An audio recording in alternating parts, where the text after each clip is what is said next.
Okay guys, so Matt the Nuding Guitar Player nga ulit. Hello, musta kayong lahat?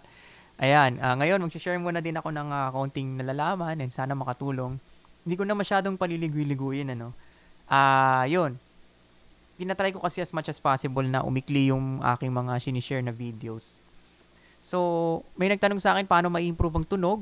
And kagaya nga ng una kong sinare sa nakaraang video, kailangan meron kang gustong i-portray at meron kang gustong i-emulate. Ano ba ang gusto mong marinig sa'yo, ng makikinig sa'yo? Yan ang unang-una sa lahat na dapat malinaw sa'yo. Bago mo isunod yung mga techniques and kung ano-ano pa. No? And ngayon, since nandun na yun sa una kong sa past na video ko, ngayon i-share ko naman is about sa mga sliding, bending, vibrato, and kung ano-ano pa, no, yung mga techniques na nag-work sa akin. No, hindi ko sinasabi na teacher ako para sabihin tama at mali. Tama yung sa inyo guys, and hopefully makadagdag ito, no? So, ang gagawin natin is mag-share ako ng mga paano ko mag-vibrato, paano ko mag-sliding, bending, no? And sa aling note siguro, no? Susubukan ko yung lahat ng aking makakaya para may share yun lahat, no? So, ayun nga. So, kagaya na nga na sinare ko dun sa unang video, kailangan meron kang gustong i-emulate sa pagtugtog mo.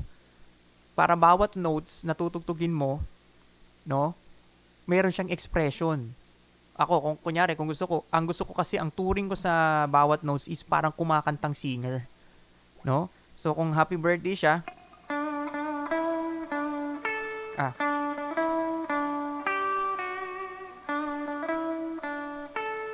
no, hindi ko na siya tinutugtog ng ganon. Pwede mo naman tugtugin ng ganon, pero dahil meron akong gustong i-emulate,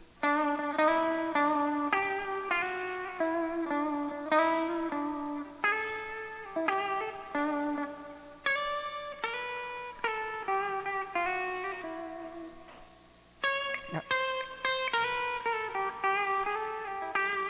so, no? So, yun, ganun siya, no? May mga sliding and bending, no? And yun ang gusto kong i-share ngayon, paano ako mag-sliding at bending. So, dun muna tayo sa sliding, no? Ang isang way para masanay ko yung sliding ko, kasi yung sliding ko hindi yung mga ganito eh.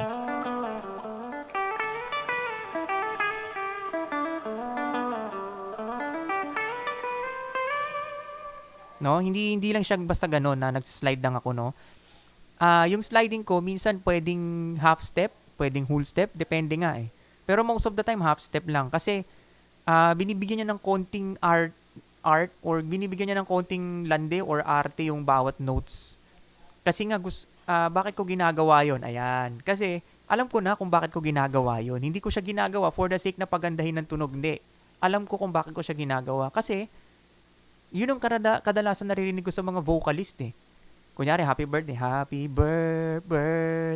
to you. O, diba? So, may slide yun.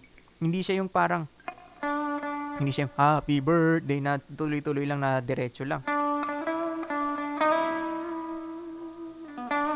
O, diba? So, slide. So, yun, no? Isa yan sa mga technique ko na nag-work sa akin para somehow malaking improvement sa pagtugtog mo ng mga scale ng bawat notes, no? So, paano ko ginagawa 'yon? Anong sanay ko? Major scale muna. Nung nag-start muna ako sa skeleton, no? Yung pinaka scale shape, no? Which is G. Kunyari sa G tayo, G major scale, no? Sorry.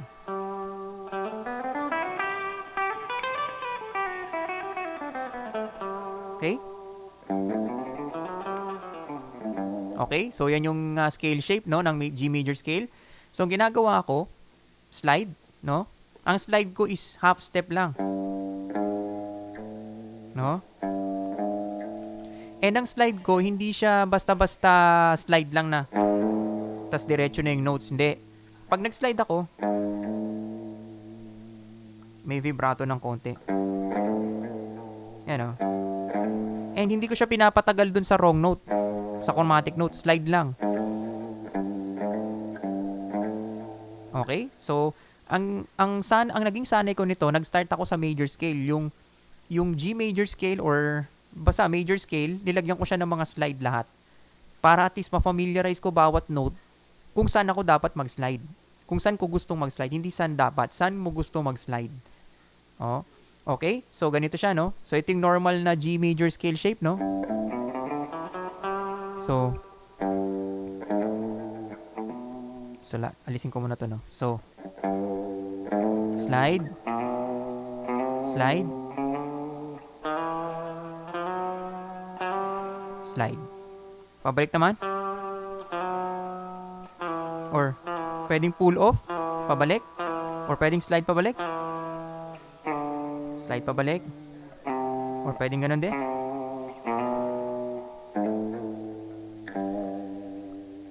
So, yun lang. No? And napakasimple lang nun, pero at least makakatulong yun in improving yung ano mo, yung improvisation mo. Kunyari, magme-major scale ka na instead na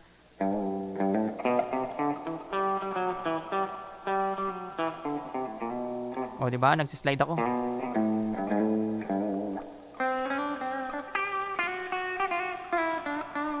Di ba? So, instead na, di ba? Yung mga madalas na ginagawa natin. So, ginagawa ko dyan.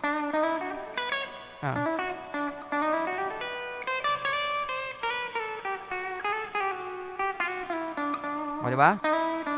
Di ba? At least nai-improve siya, no? So, pag nag-slide ka, huwag mo patagalin. Vibrato. Tsaka yung vibrato ko, no? Bukod sa sliding, yung pag-vibrato ko is hindi yung may pinagagamitan siya, pero most of the time, yung vibrato ko is squealing lang, hindi yung parang nacho-choke, no? So, may squealing lang siya ng konti. Para bang nagwo-wave siya ng ganun, nagwo-wave. No? So, enough lang para huminga ng konti yung nota. Tsaka, di ba? So, try nyo yun, no? Major scale, no? So,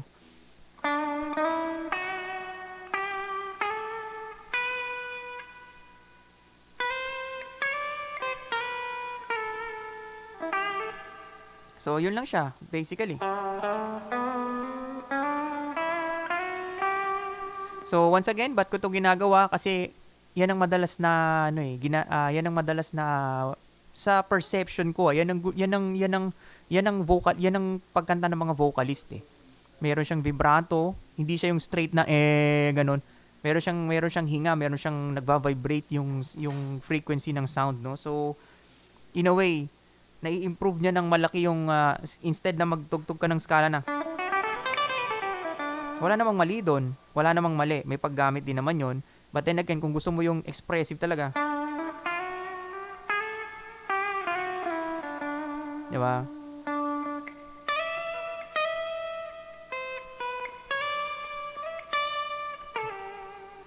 Di ba?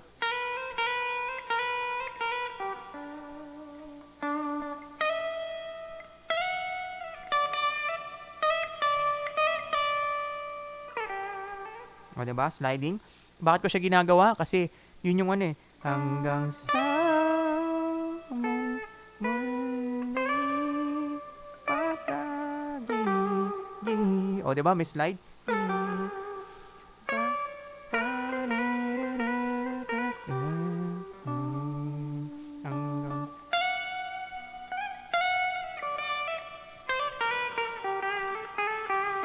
So, pag nasanay mo na yung major scale mo na nilalagyan mo ng slide,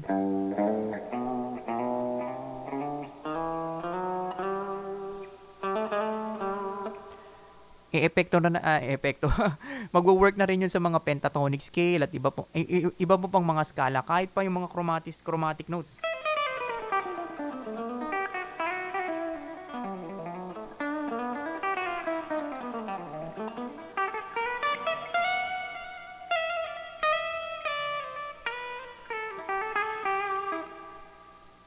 Pero most of the time, nagwo-work yun sa major scale kasi lumalabas yung totoong expression niya eh, as a vocal instrument, no? Marami kang pwedeng gawin dyan. Maraming mga melodies na pwede mong pagandahin dyan, no? Happy birthday. Di ba? Ganyan siya.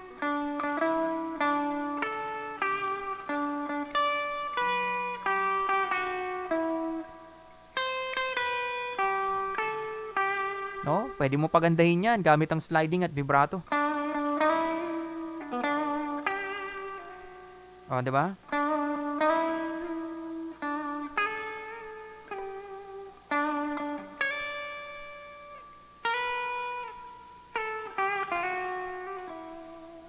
Di ba?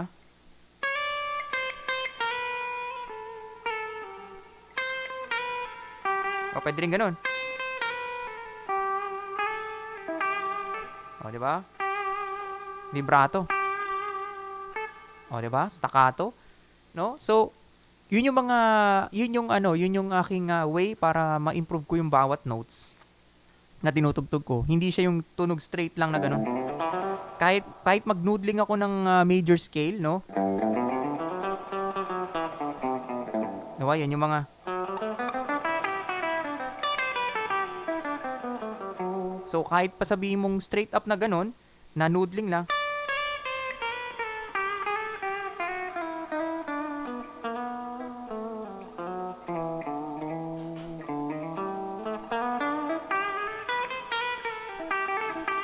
o, diba? Kahit sabihin mong straight up lang na major scale, nilagyan ko ng mga sliding na ganun, iba pa rin yung tunog niya. Kasi, unang-una sa lahat, may gusto kang i-express and sumunod dun yung technique mo. Oh, so, yun yung sliding and bending, no? So, to sum up, no? Summary ulit, mag-start tayo sa major scale. Lagyan natin ng sliding from the half step papunta sa susunod na note.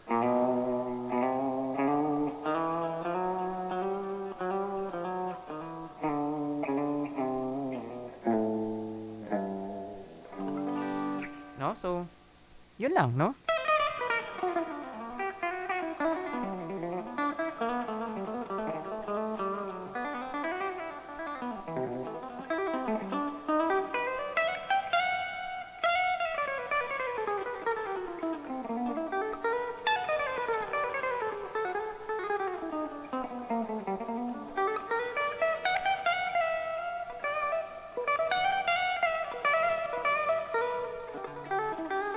So, pag napagsabay mo na yung shredding at yung sliding na yon na ginagawa ko na major scale, makokontrol mo na siya. Shred ka ng ako shred ko chromaticism.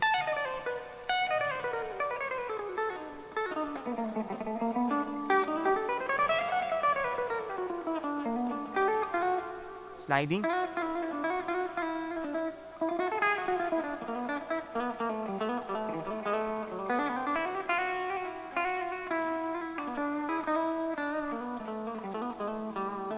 So, no? Pero maganda magsimula kayo sa major scale ng ganun. Hanggang sa ma-familiarize nyo siya, pwede nyo na siyang i-incorporate sa shredding nyo. So, yun yung sliding at, di ba? Napakasimple lang, sliding at vibrato at the same time. Hopefully, nakatulong yun guys and rock on.